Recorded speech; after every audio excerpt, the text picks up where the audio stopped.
Thanks for staying with us. So we're still discussing the former Governor Kaduna's interview yesterday, which I found quite interesting. And one of the reasons why we talk about this is because, as I was saying before the break, that we don't hear politicians speak about ideology. And one of my favorite part of that interview was when he said that he was out of the country, where he was called, that when the elections are coming up, and there's a possibility that there was another candidate that was being put out to run. And he said, no, because what we agreed was that power is moving to the south. So he came back to Nigeria. Yeah. And when he spoke to the leader said, you are the ones that have the handshake across the south. And they said, we have to adhere to our own side of the bargain. And once everybody said it's going to the south, he was fine. Yeah. Now it's now left for the south to provide which candidates they want. He wasn't totally identifying with the president. Bola Ahmed Tinubu was identifying whoever was provided from the south. And I mean, and he had their own preferences. And then even Buhari, when he went to Buhari and said Buhari, so the point is, when you hear this kind of conversation, what it helps Nigerians to see is that there are real life ideological conversations that happens at the back that we as Nigerians must also appreciate and must adhere to certain policies and principles, because we're trying to build systems here that works and function, because there's a lot of ethnic bigotry that happened during that election, that these kinds of things, if we had seen how the real conversation were happening in the background, we can respect the decisions that were made. So I felt really good to hear the issues that happened at the back, where they insisted that we must uphold and honor what we've agreed. Yeah. And that for me is a gentleman's perspective that must be regarded and respected. So I mean, it was a very feel-good interview. However, let's go to the negative part. The negative part, or the not so interesting part, where he was saying that there's a possibility he was going to be moving, and not negative, but moving, that the party has left him. Now, before we go to that part, Mariah, please let me add to the good parts that you talked about. So in terms of values, he said one of the reasons they founded the APC was to be able to fight corruption, to look in the face of corruption and fight corruption, right? But he is feeling now that it seems like they have forgotten their values. And I want us to highlight a bit of that. I wish he had enough time to tell us how he feels that they have forgotten their values of fighting corruption. So because they don't call you for meetings, does not mean they've forgotten their values.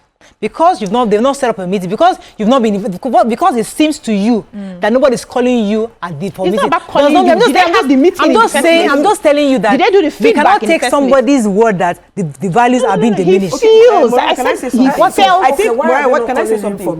That is a question for them, not me. I'm not a member of that party. What I think is just, he's part of people that formed the party. Yes. So now the vision and goals of that party, he's saying that most of them are not being met. Thank you. That's what he said. The question is how. He's not being met because he's seen it. He didn't tell us he's how. Seen it because he listed one, and that was what he said about we killing the domestic farmers. Yes, one of the policies and all. And he even said that he has been going around and talking to some of the other APC members, party leaders, and talking to them and telling them, look, these policies that this president is making or something, they are not. It's not in alignment. It's not in alignment with our goals and values. Said. Okay, let me take Kadiri's call. I'll come back to you, Ramatu. Kadiri, thanks for calling. You're live. Oh, I'm so sorry for keeping you. Sorry. Continue, Ramatu. Yeah, so it's not aligning to what he has said and all. And then the thing here is this. However, what I do not like about what he has just said is that the fact that he said that he is no more going to what it looked like he just supported the party just because he was one of the founders. He did not support the goals of the president himself. He's now removing himself from the fact that Tinubu is not his friend. That he was never his friend, you understand? But it's just because they had to bring somebody from the south down here. And then number two, the part where he was now bringing Ribadu into the whole conversation. Ribadu has since responded. Right now, El-Rufai is one of the strongest politicians in the north.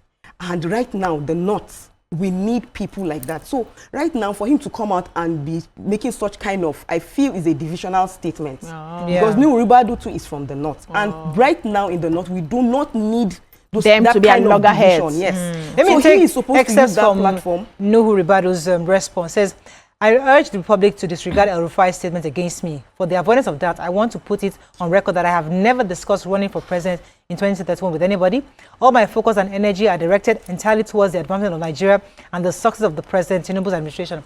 I therefore ask Nasir El-Rufai to allow me to focus on my onerous national assignment, just as I do not concern myself with his own affairs. Obviously, there's a rift between both gentlemen, and it's not something we want to get into right now. Yes. Me, I want to get into it. I'm very curious. Yes. I am very curious. Because me, hold on, Chief Adeshagun, thanks for calling, sir. You're live. Good morning, sir.